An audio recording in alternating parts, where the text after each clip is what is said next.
వేదాంతద్వయతత్వజ్ఞం మంత్రమంత్రార్థదం గురుం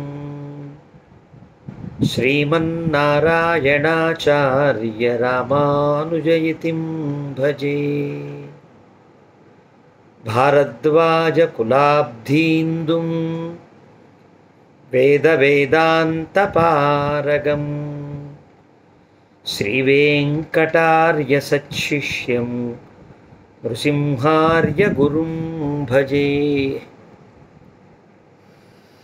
యో నిత్యమచ్యుతపదాంబుజయుగ్మరుక్మవ్యామోహతః తదితరాణి తృణాయ మేనే. అస్మద్గురోర్భగవతోస్య దయైకసింధోః రామానుజస్య చరణౌ శరణం ప్రపద్యే.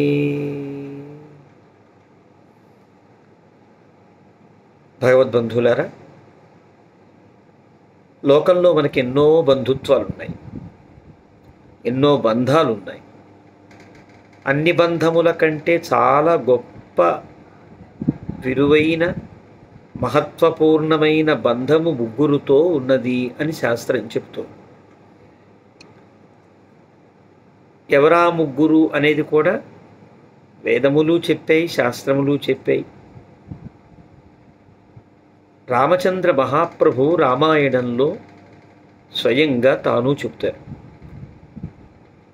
అస్వాధీనం కథం దైవం ప్రకారైరభిరాధ్యతే స్వాధీనం సమతిక్రమ్య మాతరం పితరం గురు. కంటికి కనిపించని భగవంతుణ్ణి శాస్త్రములు చెప్పినటువంటి రీతులు రకరకాలుగా, అనేక రకాలుగా, అనేక ప్రకారాలుగా భగవంతుని ఆరాధించేటువంటి అభ్యాసం కలిగిన వారు. కానీ ఒకటి మానేసి కనుక అలా చేస్తే ఏమిటి ప్రయోజనం అని అంటారు రామచంద్ర ప్రభు.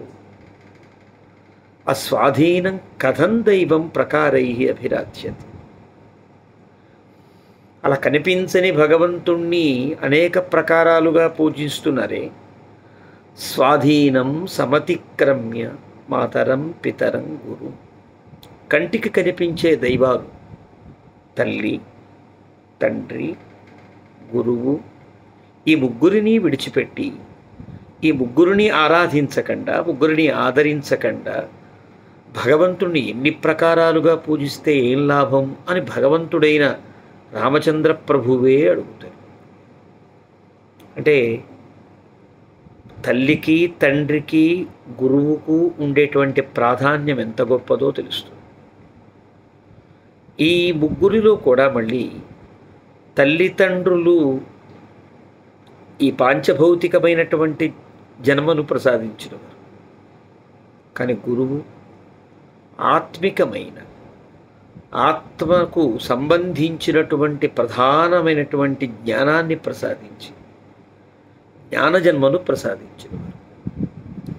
లోకంలో ఈ దేహానికి తల్లి, తండ్రి వేరుగా ఉండొచ్చు, కానీ మనం పారమాత్మికమైన జ్ఞాన జన్మను పొందేటప్పుడు తల్లి, తండ్రి కూడా గురువే అవుతారు.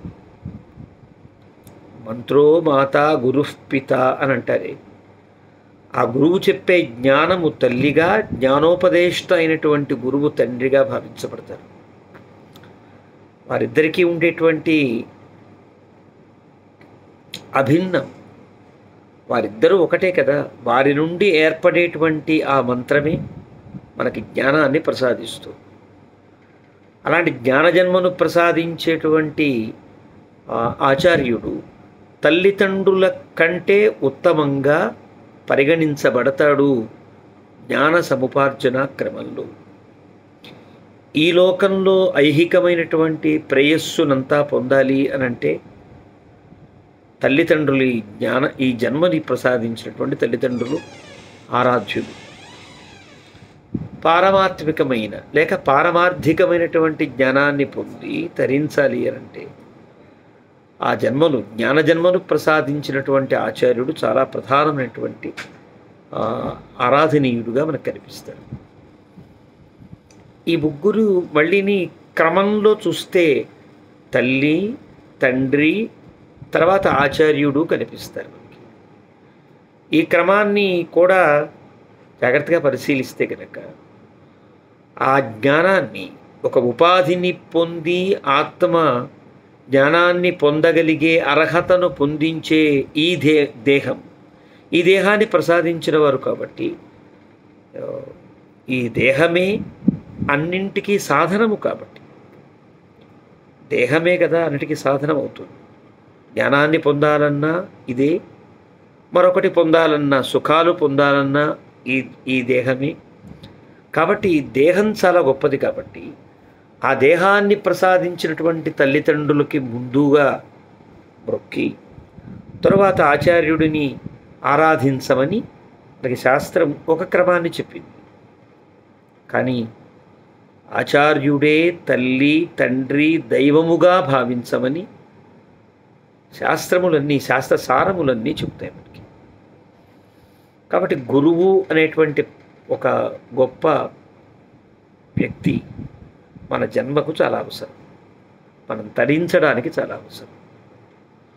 గురువు ఎలాంటి వాడు కావాలో కూడా శాస్త్రం చెప్పింది. గురువు యొక్క లక్షణాలన్నీ చెప్పింది. ఆచార్య వేద సంపన్న విష్ణుభక్త విమత్సర మంత్రజ్ఞ మంత్రభక్తశ్చ సదా మంత్రాశ్రయ శుచి గురుభక్తి సమాయుక్త పురాణజ్ఞో విశేషతః ఏవం లక్షణ సంపన్న గురుః ఇత్యభిధీయతే. గురువు అనేవాడు ఎన్ని లక్షణములతో ఉండాలని శాస్త్రం ఉపనిషత్తు చెప్పిందో ఆ ఉపనిషత్తు చెప్పినటువంటి ఆ లక్షణములన్నీ కలిగి ఉంది. ఆచార్య శబ్దమునకు పూర్తిగా తగిన అన్వర్థమైనటువంటి ఒక మహదాచార్యుడు, జగదాచార్యులు భగవద్ రామానుజులు. వారి సహస్రాబ్ది ఉత్సవాలు మనకి ప్రారంభమై నడుస్తున్నాయి. సహస్రాబ్ది ఉత్సవాలు ఎప్పటిదాకా నడుస్తాయి?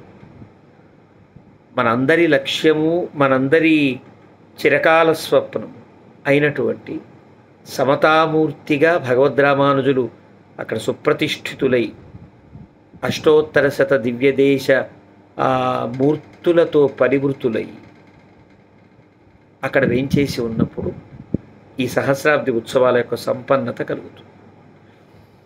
అప్పటిదాకా ఈ భగవద్ రామానుజుల యొక్క ఈ సహస్రాబ్ది సంబరాలు సాగుతూనే ఉంటాయి. అందులో భాగంగానే ఈ సంవత్సరం మనకి ఫిబ్రవరి నెలలో దాదాపు మాఘమాసంలో భగవద్ రామానుజుల సమతామూర్తి ప్రతిష్ఠ జరగబోతుంది. అలాంటి ఆ సందర్భాన్ని పురస్కరించుకుని భగవద్ రామానుజుల యొక్క వైభవాన్ని తెలుసుకోవడానికని మనం ఈ వేదిక ద్వారా కాస్త ముచ్చడించుకునే ప్రయత్నం చేస్తున్నాం. మనం భగవద్ రామానుజులు శబ్ద వికాసాన్ని కలిగించారు, అర్ధప్రకాశాన్ని కలిగించారు. అనంతో హి భూత్వా మహాభాష్యకారః ప్రబుద్ధంచకార త్రయీ శబ్దజాలం. అనంతుడు భగవంతుడికి సర్వవిధ కైంకర్య సౌభాగ్యం కలిగినవాడు కదా. ఆయన నివాస శయ్యాసన పాదుకాంశుక ఉపధాన వర్షాతపవారణాదిభి శరీరభేదై తమ శేషతాంగతై అన్నట్లుగా సర్వకాల అవస్థోచితమైనటువంటి కైంకర్యము చేసేటువంటి భగవంతుడు అనంతుడు, పూజ్యుడైనటువంటి అనంతుడు. అనంతోహి భూత్వా మహాభాష్యకారః, మహాభాష్యకారులైన పతంజలిగా అవతరించి ప్రబుద్ధంచకార త్రయీ శబ్దజాలం. వేదములన్నింటిలో ఉండే శబ్దములు, వాటి నిష్పత్తులు, వాటి యొక్క అర్థములు, వాటి యొక్క సంధిక్రమాలు, వీటన్నింటిని కూడా ప్రబుద్ధంచకార అంటే ప్రకాశింపజేశారు. ఆ త్రయీ శబ్దజాలం ఒక పద్మమైతే ఆ పద్మాన్ని చాలా వికాసం కలిగించి ఆ పద్మసౌరభాలను అందరికీ అందించేటట్లుగా అనంతుడే మహాభాష్యకారుడై శబ్ద వికాసనాన్ని కలిగించాడు.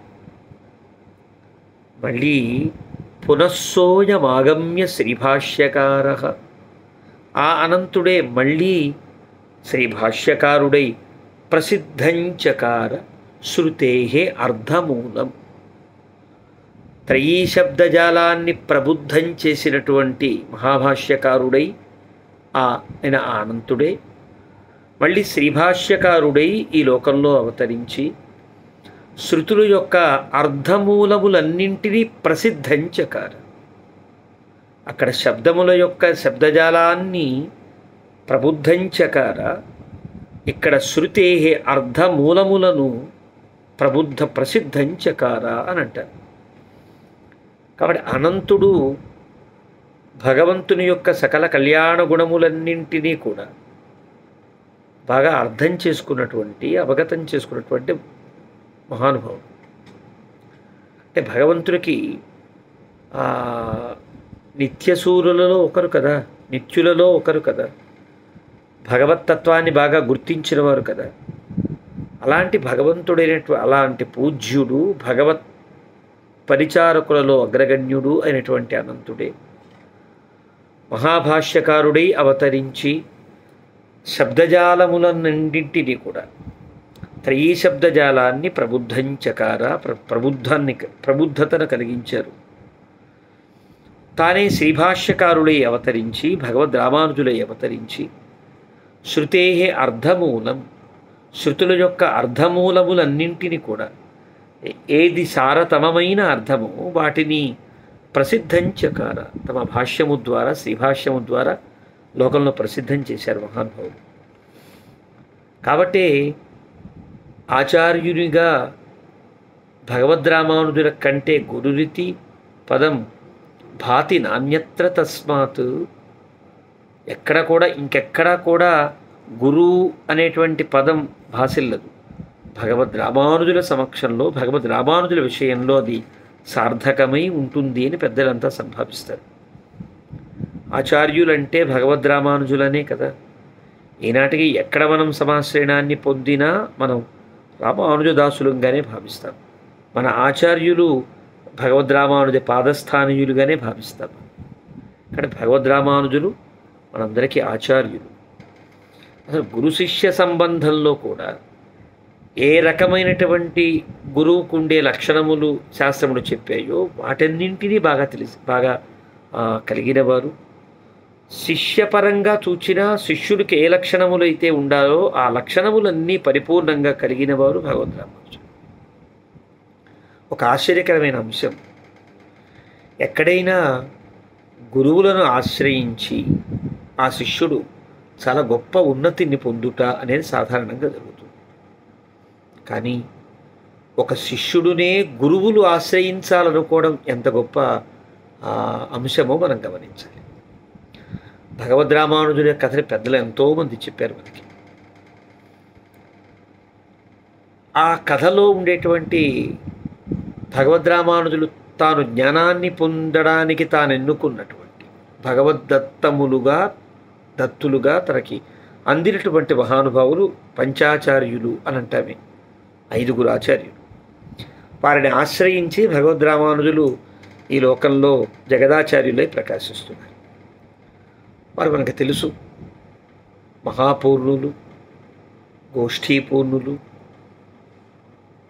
శ్రీశైలపూర్ణులు, తిరుమాలై ఆండాన్ అనే మాలాధరార్యులు, తిరువరంగ పెరుమాళ్ అరయ్యర్ అనేటువంటి శ్రీరంగనాథ అరయ్యరు. వీరు 5 కూడా భగవద్ రామానుజుల వారికి ఆచార్యులు. వీరిని ఆశ్రయించి ఒక్కొక్కరి నుండి ఒక్కొక్కటిగా వారు జ్ఞానాన్ని పొంది ఈ లోకానికి సమగ్రమైన జ్ఞానాన్ని అందించారు. వీరికంటే ముందు భగవద్ రామానుజులు ప్రాథమికమైనటువంటి వేదాంత శిక్షణకై ఒక గురువును ఆశ్రయించారు. యాదవ ప్రకాశులు అని పేరు వారికి.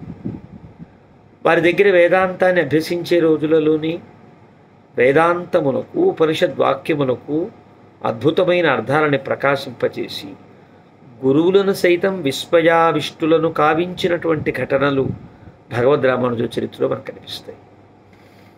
అలాంటి గురువుగారు కూడా యాదవ ప్రకాశులు కూడా భగవద్రామానుజులకు ఉండేటువంటి గుణ పరిపూర్ణతను గుర్తించి, జ్ఞాన పరిపూర్ణతను గుర్తించి, ఒక గురువు శిష్యుని వద్ద శిష్యునిగా చేరాలనుకోవడం చరిత్రలో చాలా అద్భుతమైన అంశం కదా. అలాంటి యాదవ ప్రకాశులు మళ్ళీ భగవద్రామానుజులను ఆశ్రయించి వారి నుండి సన్యాస దీక్షను పొంది గోవింద జీయర్లై సుప్రసిద్ధిని పొందారు. ఇది చరిత్రలో చాలా అద్భుతమైనటువంటి సంఘటన. ఒక గురువు శిష్యుడిని గురువుగా ఎంచుకుని వారిని ఆశ్రయించి శిష్యుడుగా తాను తరించినటువంటి గొప్ప సంఘటన. ఇది ఇలా ఉంటే తరువాత తాను ఆశ్రయించిన ఆ పంచాచార్యులుగా పిలువబడే గోష్ఠీ పూర్ణులు, పెరియ నంబివారు, పెరియ తిరుమల నంబివారు, అలాగే తిరుక్కోటియూరు నంబివారు, తిరుమాలయ ఆండాన్, తిరువరంగ పెరుమాళ్ అరయ్యర్, ఈ మహానుభావులు కూడా తాము ఆచార్యులై రామానుజులకి బోధించే సమయంలో వారు ఎలా భావించారు అని అంటేట, ఒకనాడు తిరుక్కోటియూరు నంబివారు భగవద్రామానుజుకి కాలక్షేపం చేస్తూ ఒక అర్థాన్ని చెబితే వేరొక అర్థాన్ని భగవద్రామానుజు వారు చెప్పారు. అది విన్న తర్వాత తిరుక్కోటియూరు నంబివారికి ఈయన కొత్త అర్థాలు చెప్తున్నట్టుగా ఆయన భ్రమపడి పెరియ నంబివారు వచ్చినప్పుడు అన్నారట, మన ఆచార్యుల దగ్గర మనం ఏదైతే యామునాచార్య స్వామి వారి నుండి మనం అధ్యయనం చేశామో వాటికంటే భిన్నమైన అర్థాన్ని ఈ రామానుజులు చెప్తున్నారు అన్నప్పుడు అదే అర్థమో కనుక్కుని మహాపూర్ణులు ఇది మన గురువులు చెప్పిన అర్థమే అని చెప్పి ఒక మాట అన్నట్లుగా మనకి చరిత్రలో కనిపిస్తుంది. మూలాల్లోకి వెళ్ళకపోయినా సాందీప మహాముని దగ్గర ఆనాడు ద్వాపర యుగంలో రామానుజుడు అయినటువంటి శ్రీకృష్ణ పరమాత్మ అధ్యయనము చేయడం ఎలాంటిదో ఈనాడు ఈ రామానుజుడు మన వద్ద అధ్యయనము కూడా అట్లాంటిది అన్న. అంటే సాక్షాత్తుగా ఈ ఉపాధిని పొందారు కాబట్టి ఆచార్యుని ఆశ్రయించాలి అనేటువంటి లోక సంగ్రహమేవ కర్మకర్తు విహారహసి అన్నట్లుగా లోక సంగ్రహార్థంగా తాను మనల్ని ఆశ్రయించారు తప్ప ఇవేమీ తెలియక కాదు అని వారు ఒక పరోక్షంగా తెలియచేశారు. అలాంటిది భగవద్రామానుజుల యొక్క గొప్పతనం. ఆనాటి నుండి ఆచార్యులంతా వారిని చాలా ప్రతిపత్తిగా చాలా విశేషంగా భగవద్రామానుజులకు తమ యొక్క బోధనలు అందించారు. దీనితో ఆగకుండా తమ సంతానం ఏదైతే ఉన్నదో తమ సంతానాన్ని మళ్ళీ రామానుజుల శ్రీపాదములను ఆశ్రయింపచేసి తమ సంతానానికి రామానుజులే ఆచార్యులుగా ఉండాలి అని వారు సంభావించడం అనేది చరిత్రలో చాలా ప్రధానమైనటువంటి గొప్ప అంశం. అదే ప్రకారంగా మహాపూర్ణులు తమ కుమారులైనటువంటి పుండరీకాక్షులను భగవద్రామానుజుల శ్రీపాదాలను ఆశ్రయింపచేశారు. అలాగే శ్రీశైల పూర్ణులు పెరియ తిరుమల నంబి అని అంటామే వారు తమ కుమారులైనటువంటి పెళ్ళై తిరుమల నంబి వారిని భగవద్రామానుజుల శ్రీపాదాలు ఆశ్రయించేటట్లుగా చేశారు. అలాగే తిరుక్కోటియూరు నంబి వారి సంతానమైనటువంటి తిరక్కాళ్వాన్ అనే మహానుభావులని రామానుజుల యొక్క శిష్యులుగా చేశారు. అలాగే తిరుమాలయ ఆండ శ్రీ మాలాధరార్యులు అని అంటామే మాలాధరార్య సుజ్ఞాత ద్రావిణాంనాయ తత్వధీహి అని భగవద్రామానుజులకు పేరు. ఆ తిరుమాలయ ఆండాన్ ద్వారా తాను పొందినటువంటి జ్ఞానం. అలాంటి తిరుమాలయ ఆండాను తమ కుమారులైనటువంటి సుందరత్తోరుడయాన్ అనేటువంటి మహానుభావులని భగవద్రామానుజులను శ్రీపాద ఆశ్రయించేటట్టుగా చేశారు. తర్వాత తిరువరంగ పెరుమాళ్ అరయ్యర్ అనేటువంటి వారు నిస్సంతువుగా మనకు కనిపిస్తారు. కానీ వారికి పుత్రస్థానీయులుగా భావించే వారి తమ్ములు ఉన్నారు ఇద్దరు. వారిద్దరూ కూడా పుత్రస్థానీయులు. సొట్టై నంబి అని ఒకరు, దైవత్తు కరసు నంబి అని రెండవవారు. వీరిద్దరిని కూడా భగవద్రామానుజులను ఆశ్రయింపజేశారు. అంటే ఒక శిష్యుడు దగ్గర తన సంతానాన్ని కూడా ఆశ్రయింపచేసి తన సంతానానికి రామానుజులనే గురువుగా ఆశ్రయింపచేయడం అనేది భగవద్రామానుజుల యొక్క జీవితంలోనే అది సాధ్యమైంది. భగవద్రామానుజుల చరిత్రలోనే మనకు కనిపిస్తుంది. అలాంటి మహదాచార్యులు జగదాచార్యులు భగవద్రామానుజులు. అలాంటి భగవద్ రామానుజుల వారి గురించి వాచిక కైంకర్యం చేసుకునేటువంటి భాగ్యాన్ని కలిగించినటువంటి పెద్దలందరికీ కూడా కృతజ్ఞతాపూర్వకమైనటువంటి అభివాదాన్ని ఘటిస్తూ జై శ్రీమన్నారాయణ. శ్రీమతే రామానుజాయ నమః.